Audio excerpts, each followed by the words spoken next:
Bonjour à tous et bienvenue sur Harmonie TV, la chaîne où l'harmonie est un art de vivre. Je suis Ponari Samvan, votre coach en stratégie bienveillante.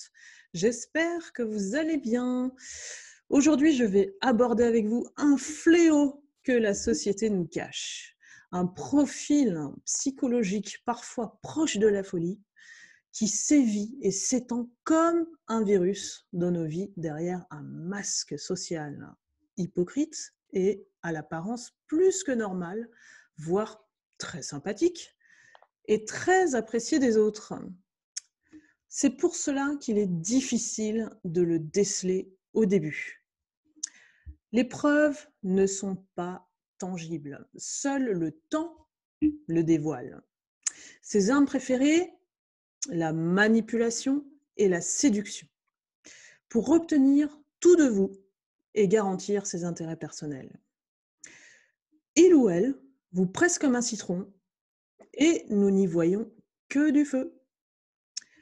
Si vous êtes empathique, avez tendance à être généreux, à trop donner ou à vouloir aider, voire pire, de sauver l'autre, vous êtes susceptible de croiser ce profil un jour.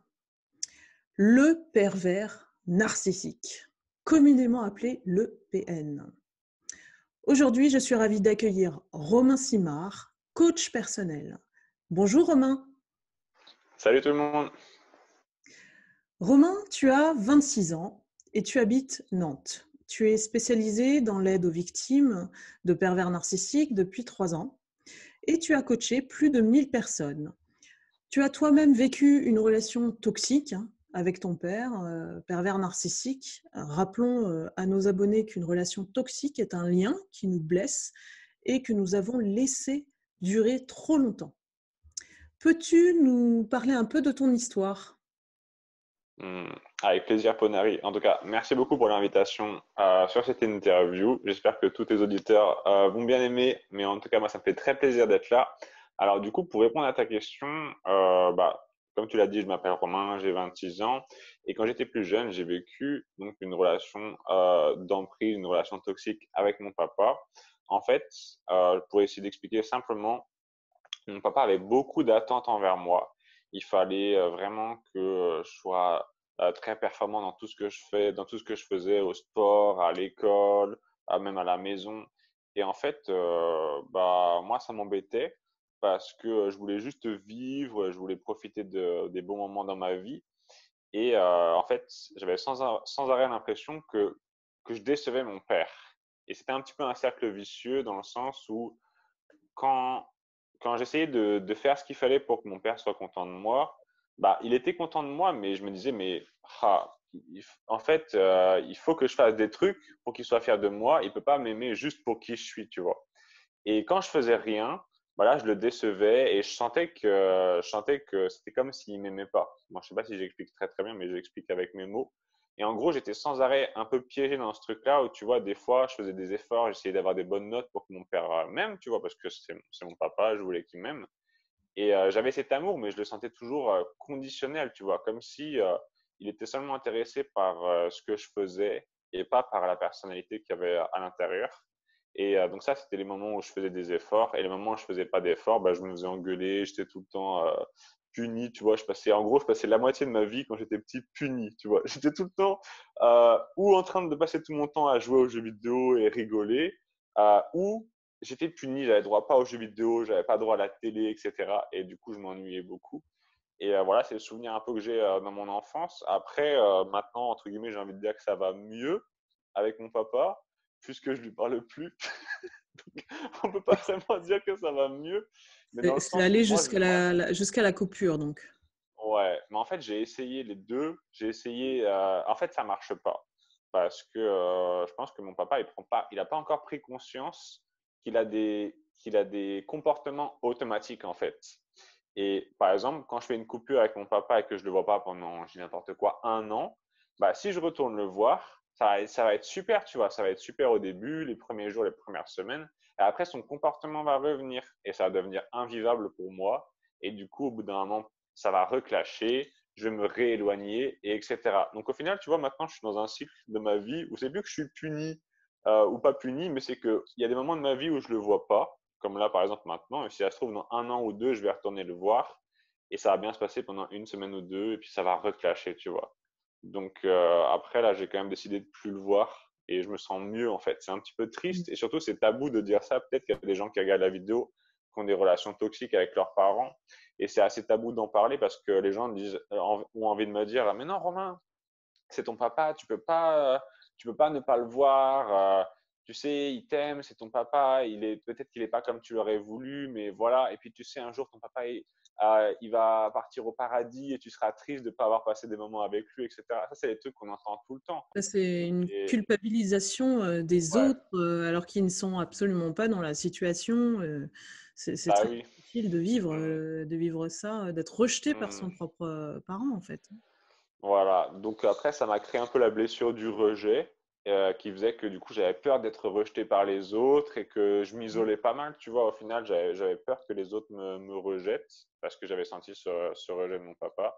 Mais bon, voilà, je sais pas si ça a bien expliqué en gros mon parcours. J'espère que j'ai bien répondu à ta question, Ponari. Ah oui, bien sûr, Hmm, c'est justement, je pense que c'est justement ton vécu et ton parcours qui permet aujourd'hui d'aider toutes ces personnes que tu aides au quotidien et hmm, avec générosité parce que tu donnes ton téléphone, tu donnes de ton temps hmm, et c'est vraiment noble de pouvoir aider hmm, ces personnes-là parce que c'est souvent le pervers narcissique qui se cache, personne ne doute que c'est un pervers narcissique et je pense que lui-même est dans le déni d'être dans hmm, ce type de personnalité toxique. Hein. Et j'ai envie de te poser la hmm. question et de voir ton constat. Est-ce qu'un PN peut vraiment changer?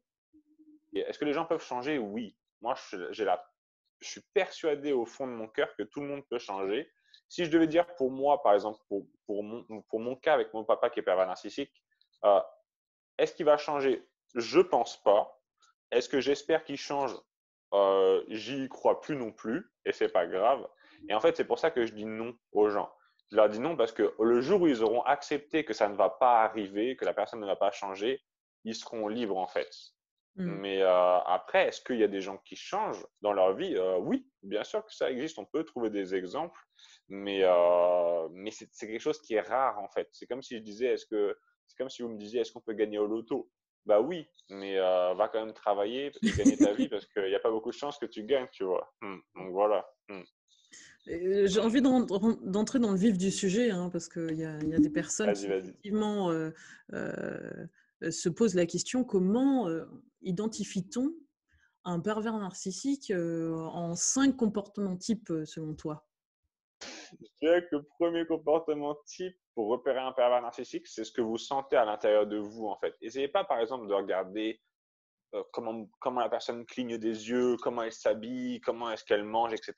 Regardez juste si la personne, de toute façon, à partir de l'instant où vous commencez à aller sur Internet ou regarder des livres qui parlent des pervers narcissiques, parce que vous avez une personne en tête dans votre esprit sur laquelle vous vous posez des doutes, que cette personne, elle vous fait pas forcément sentir bien quand vous êtes avec elle, vous sentez pas à l'aise, vous êtes là en mode faut pas que je dise une bêtise, il faut que je fasse attention, il faut que je fasse tout pour plaire, enfin pour pas énerver cette personne, il faut que je fasse ce qu'elle dit, etc. Bah, j'ai envie de dire, posez-vous la question déjà de est-ce que vous voulez avoir ce type de relation dans votre vie en fait. Est-ce que des fois on est obligé, mais avant même de dire est-ce que c'est un pervers narcissique ou pas, bah si la personne vous vous sentez pas bien avec, déjà c'est un mauvais signe. Après, pour vraiment reconnaître un pervers narcissique, je vais vous donner un petit truc qui est vraiment très puissant. Une personne qui est pervers narcissique, elle va avoir un sens d'elle-même qui est déformé. C'est-à-dire qu'elle ne va pas se voir exactement comme elle est. Alors, on a tous un petit peu ce truc-là. Par exemple, il y a une étude qui dit que voilà, quand les gens se regardent dans le miroir, souvent ils se trouvent plus beaux qu'ils ne sont réellement, où on pense tous qu'on est plus intelligent que les autres, qu'on sait mieux que les autres, etc. Mais pour certaines personnes, mais on peut quand même nous faire prendre conscience des fois qu'on fait pas, qu'il y a des trucs qu'on ne sait pas, ou etc. Mais chez les gens qui sont pervers narcissiques, il y a vraiment en fait une grosse différence entre ce qu'ils sont et ce qu'ils pensent qu'ils sont. Par exemple, c'est des gens qui pensent avoir droit à un traitement particulier. Ils pensent, je sais pas, par exemple, je sais pas, j'ai n'importe quoi, si vous allez à la poste ou à faire la queue quand vous faites vos courses, bah, c'est une personne qui va passer devant les autres comme ça, comme si de rien n'était. Ça paraît un petit acte comme ça, mais ça, c'est une preuve que la personne, en fait, elle se croit vraiment supérieure aux autres et ça peut être ça peut être dans des petites actions. Mais pour reconnaître un pervers narcissique, je donnerais ces deux points-là. Premier point, c'est est-ce que vous sentez bien que la personne? Non. Bah, sinon, c'est peut-être un pervers narcissique. Ensuite, est-ce que cette personne, elle a une vision déformée d'elle-même? Des fois, vous allez le voir un petit peu aussi quand la personne va vous raconter des histoires. Par exemple, ça peut être une personne, imaginez, vous avez vécu une situation avec la personne et quand elle va la raconter, vous allez voir qu'il y a des petites différences avec ce qui s'est passé réellement. Je ne sais pas si ça vous est déjà arrivé ça, si ça t'est déjà arrivé Ponari, mais par exemple, Mhm. tu as vécu quelque chose avec quelqu'un et tu entends cette personne, par exemple, qui va raconter ce qui s'est passé à quelqu'un d'autre et tu sens qu'elle change des petits détails, tu vois, elle De change des version. petits, ouais, elle change un petit peu la version, ouais. Des fois, c'est subtil, hein, mais la personne peut exagérer un peu, par exemple, l'importance qu'elle a eue dans une situation ou changer un Mhm. petit peu des chiffres ou des trucs comme ça. Ça, c'est le deuxième point. Ensuite, 5 points pour reconnaître un pervers narcissique. Donc Euh, c'est un vrai déni, hein, pour revenir à ce que tu dis, c'est un déni de soi. C'est-à-dire que ouais. peut-être il y a un effet, je me projette dans une image meilleure que j'ai de moi-même, en fait. Et là, justement, le troisième point, c'est quand vous essayez de faire prendre conscience à la personne Mhm. ces petites choses-là, elle va s'énerver en fait. Ça va pas marcher. Si vous essayez de faire prendre conscience à quelqu'un, par exemple, que j'ai n'importe quoi, elle a fait un truc qui vous a pas plu, par la personne, si elle vous aime bien, si elle est proche de vous, elle va faire un effort, elle va dire ah ok, je me suis pas rendu compte, excuse-moi. Elle va essayer de comprendre et elle va pas le refaire la prochaine fois. Une personne qui est pervers narcissique, elle va le prendre personnellement, elle va s'énerver, elle va dire mais t'es complètement folle, mais t'imagines des trucs, oh mais c'est rien, ça, c'est pas grave, t'es complètement parano, etc. Donc ça, c'est le troisième point. Quand vous essayez de raisonner la personne ou de lui faire prendre conscience de quelque chose, ça marche pas en fait. La personne va s'énerver. Le quatrième point, je dirais que c'est quelqu'un avec qui, si vous vous sentez bien, cette personne ne veut pas que vous réussissiez. Cette personne ne veut pas vous voir réussir dans la vie, peu importe le domaine, que ce soit amoureux, les amitiés, professionnelles, la santé. Cette personne-là, elle va essayer de vous casser en fait. Par exemple, j'avais une personne avec qui que j'avais en coaching. Elle me disait, voilà, mon mari est pervers narcissique. Quand j'allais faire du sport, quand j'allais à la salle de sport, il me disait que j'étais une prostituée qui allait voir des hommes. Quand, comment dire, quand j'allais au travail, il me disait que je l'abandonnais, que j'étais une mauvaise mère, que je m'occupais pas des enfants, etc., etc. En fait, cette personne, on va dire que de manière générale, elle va vous renvoyer une image négative de vous-même. Elle va pas vous tirer vers le haut, mais elle va plutôt vous pousser vers le bas. Et après, le cinquième point pour reconnaître un pervers narcissique, une personne qui est perverse narcissique, je pense que c'est quelqu'un aussi de manière générale qui va pas forcément avoir une réelle profondeur dans les relations. En fait, c'est quelqu'un avec qui vous n'allez pas pouvoir créer une relation. Et même, je pense que vous allez le voir dans le sens où cette personne, elle va jamais pouvoir se livrer vraiment à vous. Elle va pas parler de ses erreurs, de ce qu'elle ressent à l'intérieur d'elle quand elle est mal. Elle va toujours essayer d'avoir une image de quelqu'un qui est sans faille. Et en fait, ce qui est rigolo, c'est que c'est souvent des gens qui essaient de paraître parfaits aux yeux des autres. Et c'est comme ça que vous pouvez les repérer, c'est-à-dire que personne n'est parfait. On a tous des moments où on est désagréable, où on a envie d'être tout seul, tranquille, ou des fois on nous demande quelque chose, et ben on ne sait pas répondre, on ne sait pas ce que c'est. Des fois, on n'est pas bien habillé, on n'est pas beau, on est etc. Truc. Et ben le pervers narcissique, en fait, il va jamais se montrer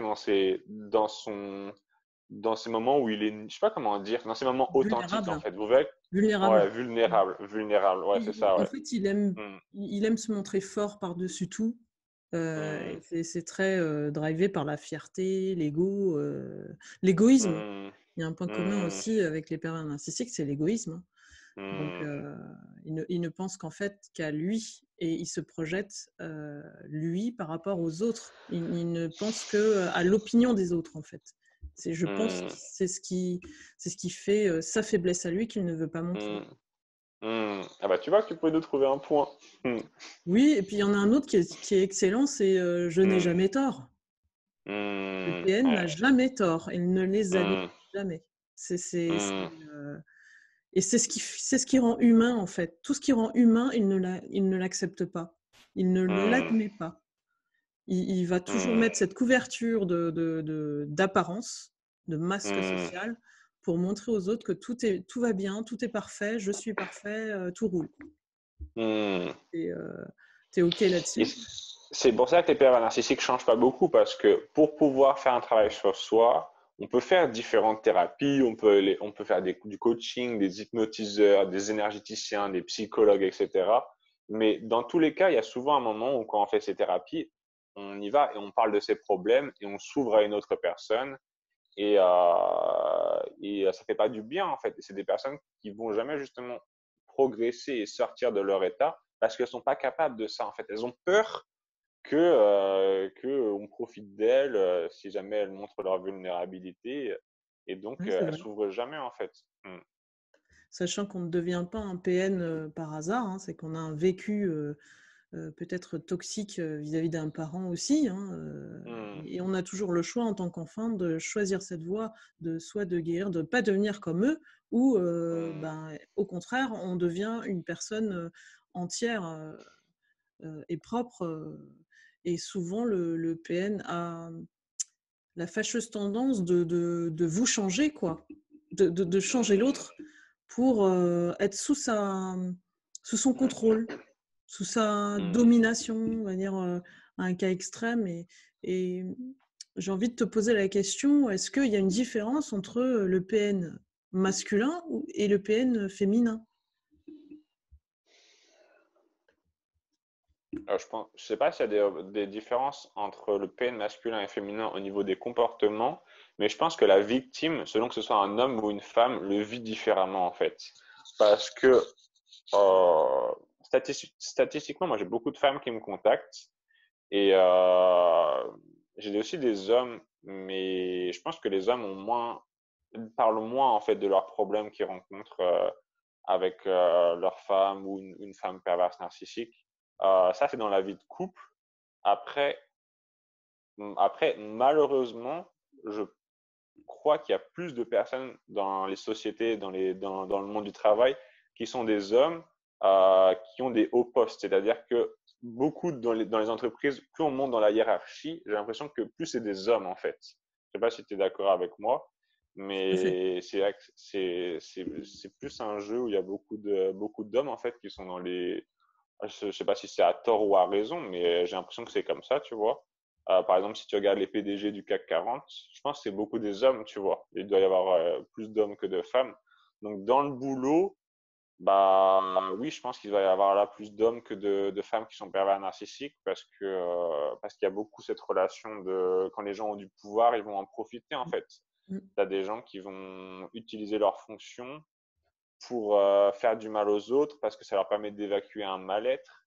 Et au fond, ils vont utiliser leur travail et pour gagner de l'argent et pour asseoir leur pouvoir et faire du bien à leur ego dans le fait d'écraser les autres et d'utiliser leur pouvoir en fait. Donc oui, là, je pense qu'il y a une différence. Mais après, je pense que au niveau de... Quand il y a une personne perverse narcissique, ça reste le même comportement, tu vois. Que ce soit un homme ou une femme. Il y a des petites différences qui se font, C'est un mais je profil pense type, que... en fait. Mm. Ouais.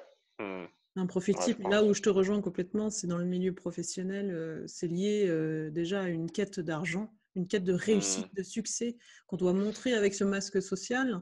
Et c'est lié au pouvoir, Hmm. effectivement, de Hmm. manipuler facilement, voire de mentir de façon pathologique, hein, à cause de ce masque Hmm. social. Et il y a beaucoup de victimes qui doivent effectivement te contacter ou pour justement guérir parce que ces personnes-là ne reconnaissent pas leur tort. Donc, ce sont souvent les Hmm. victimes qui vont faire une thérapie face au pervers narcissique pour en guérir. Et c'est Mmh. pas quelque chose qui se décèle facilement du jour au lendemain, c'est avec le temps. Ça se dévoile pas comme ça. Mmh. Mmh. C'est ce qu'on oublie, Mmh. c'est ce qu'on oublie dans l'être humain est toujours orienté toujours à l'opinion des autres. Qu'est-ce qu'on pense de moi?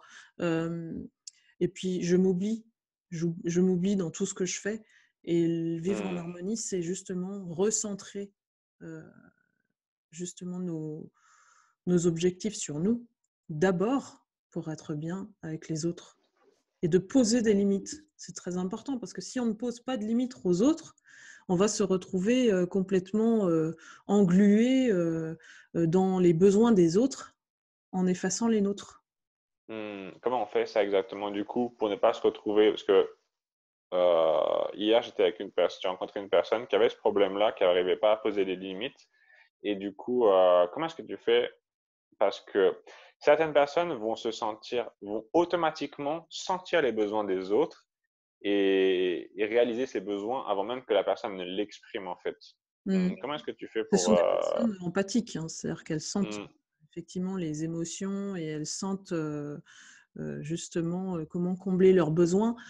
Sauf que ben, il y a une dimension qui est importante aussi avec l'autre, c'est la communication. Et c'est la communication qui permet de justement poser les limites, dire oui, j'ai senti que tu as besoin de ça, est-ce que c'est réel ou est-ce que c'est moi qui le ressens? mmh, Qu'est-ce que je peux faire pour t'aider? As-tu besoin de moi? Parce que parfois les empathiques, on aide trop, au-delà de ce que la personne a envie ou pas, hein, mmh, chacun est libre de vouloir être aidé ou pas. Chacun est est-ce que différent dans tu ses réactions, donc poser des mmh, limites, c'est aussi demander à l'autre, ben, ce qu'il veut et puis, mmh, ne pas oublier nos besoins à nous, c'est-à-dire se respecter. Je crois que c'est se mmh, respecter qui permet justement de savoir dire non face à une situation. est-ce que tu penses que certaines personnes très empathiques ont pas au final peur de perdre l'autre et ont un besoin de contrôle à travers cette empathie, à travers le fait de se rendre indispensable pour l'autre? Alors je pense que c'est un premier parcours ça. C'est un premier Mmh, parcours, c'est-à-dire si je suis dans l'ego, dans ma première partie de vie, j'ai besoin de l'ego pour m'affirmer. Si je suis dans l'ego, je vais m'affirmer en comblant tes besoins, en voulant t'aider, en voulant sauver quelque chose, mais c'est pas c'est dans un certain intérêt personnel. C'est parce que j'ai besoin que je dois recevoir quelque chose de toi aussi. Mais mmh, c'est inconscient ou conscient, tu vois. Donc mmh, c'est un piège en fait. C'est un piège qu'on se tend parce qu'on n'a pas besoin de se sacrifier. Mais ça, c'est ma vision. On n'a pas besoin de se sacrifier pour être bien avec l'autre. On n'a pas besoin de si on sent on va perdre l'autre, c'est qu'on n'est pas sur la bonne voie. C'est que nous, mmh, on s'aime pas suffisamment et on n'a pas reconnu notre valeur pour que, cette personne, elle reste avec nous. mmh, L'amour, c'est un partage, c'est pas, je donne pour recevoir. C'est un partage et le seul moyen de partager, c'est la communication pour mieux, heu, instaurer ce lien, ce dialogue, le développer, ne pas s'ennuyer. Voilà, il faut vraiment pousser les gens à parler, à se connaître. C'est pas: «Je mmh, devine tes besoins», parce que si tu es dans le mmh, «je devine tes besoins», je suis dans l'erreur. Pour moi, je suis dans l'erreur dès le départ parce que, je vais, trop donner et je vais peut-être tomber sur un pervers narcissique qui va en profiter. mmh, C'est un peu c'est le pervers narcissique qui est attiré par l'empathe et l'empathe, lui, il va tomber dans le piège parce que, heu, il a cette nature aidante et généreuse, qui fait que, ben, il va pas voir du tout, les mauvaises intentions derrière du PN. mmh. Et Et f comment on fait pour s'aimer si on est empathe et qu'on a du mal à s'aimer soi-même? Comment est-ce qu'on fait du coup? Bah, en fait, il faut restaurer son amour de soi. Il y a pas Mmh, d'autre issue, c'est-à-dire qu'à chaque situation, et on fait 3000 décisions par jour, nous, êtres humains, je ne sais pas si c'est 3000, mais on en fait plein. Le fait d'accepter un rendez-vous, le fait d'accepter, d'être traité de cette manière-là, c'est déjà un choix. C'est qu'on a oublié qu'on est quand même, des êtres de valeur et qu'il faut restaurer l'amour qu'on n'a pas eu, peut-être pendant notre enfance. Hmm. Ça naît de là, hein, le manque d'amour, le manque d'attention. Le PN, c'est Hmm. aussi ça.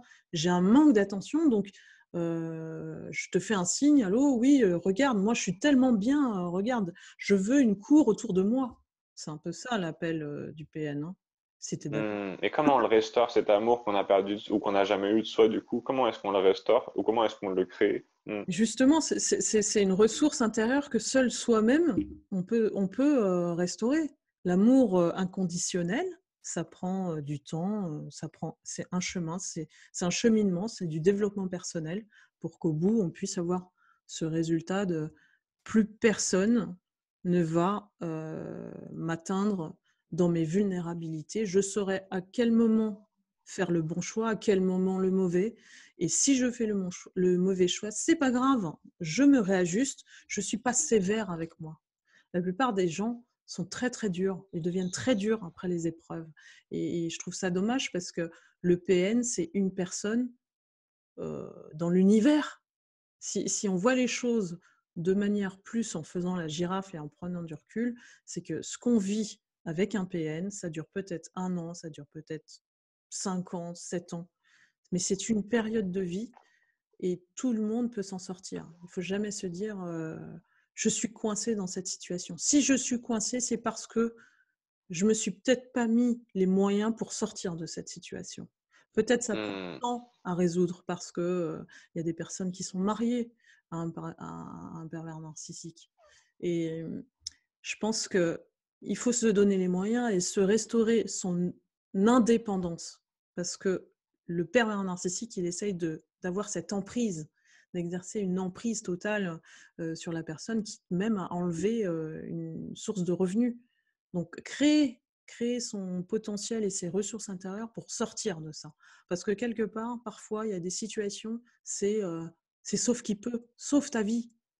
Moi, j'ai vu effectivement des témoignages, hein, des personnes qui aussi m'ont parlé de ce genre de personnes, des PN, et c'était sauver sa vie. L'enjeu final, c'est ça. Sauver votre vie, quelle que soit la situation dans laquelle vous êtes, parce que on peut le faire, on peut se faire aider, on n'est pas tout seul. Il y a Romain Simard, donc voilà, Hmm. allons-y. Hmm. Et puis, euh, Mais si on a peur, on fait comment? si on a peur, justement, c'est exactement la situation qu'il essaye de créer. C'est la Hmm. crainte, la peur, le doute. Et je pense que dans tes vidéos, tu le transmets très bien. Donc, et à la fin, on a un sentiment d'isolement. Donc, ne pas couper effectivement avec nos amis, parce que c'est ce qu'il essaie Hmm. de faire. Mais Euh, si tout est arrivé, si on a perdu confiance en nous, qu'on est isolé, qu'on n'a plus d'argent, là, je pense pour la personne qui va regarder, qui va me dire, qui va me sortir, je suis désolé pour cette personne-là qui va regarder cette vidéo, mais qui va me sortir toutes les excuses. C'est vrai que je suis d'accord avec toi, Ponari, on peut toujours, même si notre situation est terrible, on peut toujours remonter. On le fait petit à petit, pas à pas, mais on peut y arriver. On peut retrouver un travail, on peut retrouver des amis, on peut reprendre soin de son corps, etc. Mais du coup, comment est-ce qu'on trouve cette espèce de petit élan initial à une personne qui est complètement à l'arrêt? Parce que c'est ce qui se passe pour certaines personnes, elles se sentent complètement à l'arrêt, elles ont l'impression qu'en fait, leur vie tourne comme ça tous les jours, tous les jours, tous les jours, et que chaque jour, elles sont un peu plus ouais, c'est comme bloquées. un coup de marteau que tu reçois tous les jours pour t'enfoncer Hmm. au quotidien. Hmm. Et c'est vrai que déjà, moi je pense que là, tu vas être d'accord, c'est qu'il faut constater. Il faut constater qu'on est dans Hmm. cette situation-là. Il ne faut plus mettre des œillères. Il faut Hmm. accepter que, voilà, cette personne, c'est un PN. Je me suis mariée avec, j'ai rien vu. Voilà. Mais c'est pas grave. L'erreur est humaine. C'est ça que je veux dire. On peut se tromper. Hmm. Il y a pas de problème.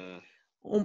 Par contre, le fait d'ajuster la situation et de s'en sortir, ça, c'est nous. C'est nous, c'est notre niaque, c'est notre envie de vivre, quelque part. Et Hmm. la joie de vivre, c'est le meilleur, on va dire, aliment pour justement nous permettre de nous en sortir. Il faut trouver cette énergie. Parce que lui, c'est un voleur d'énergie. Pour moi, le PN, c'est un Hmm. voleur d'énergie. Il va vampiriser tout pour nous anéantir.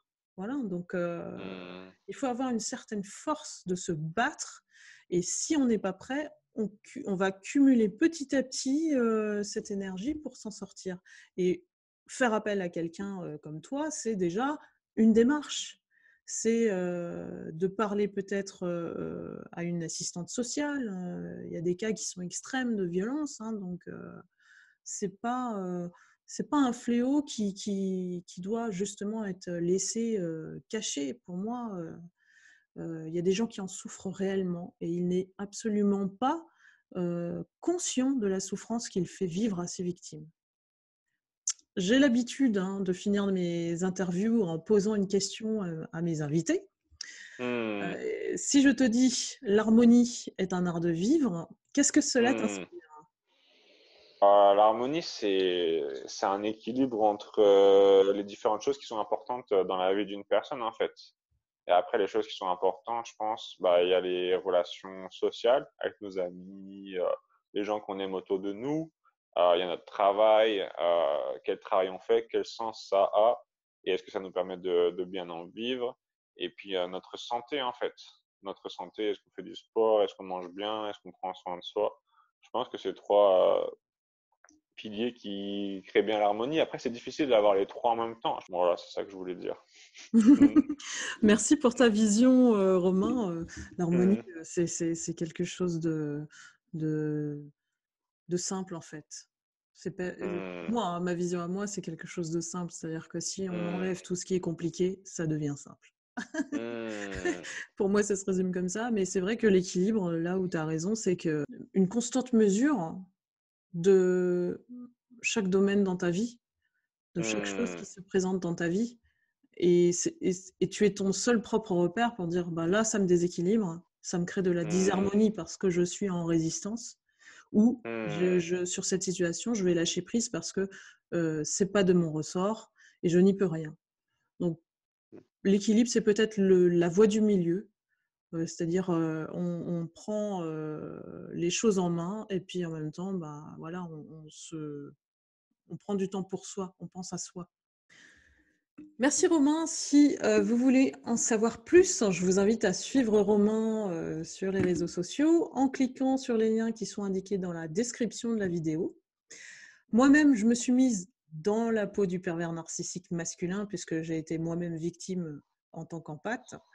Et je vous fais son portrait avec son état d'esprit. Il faut savoir que on ne devient pas un PN par hasard, hein, et puis c'est exclusivement pour vous sur Harmonie TV. Si vous n'êtes pas abonné, je vous y invite chaleureusement pour accéder aux vidéos bonus en plus de la chaîne YouTube. Je remercie tous mes abonnés de nous avoir suivis aujourd'hui. Prenez soin de vous et je vous retrouve bientôt pour une nouvelle vidéo sur Harmonie TV. Au revoir Romain. Ciao.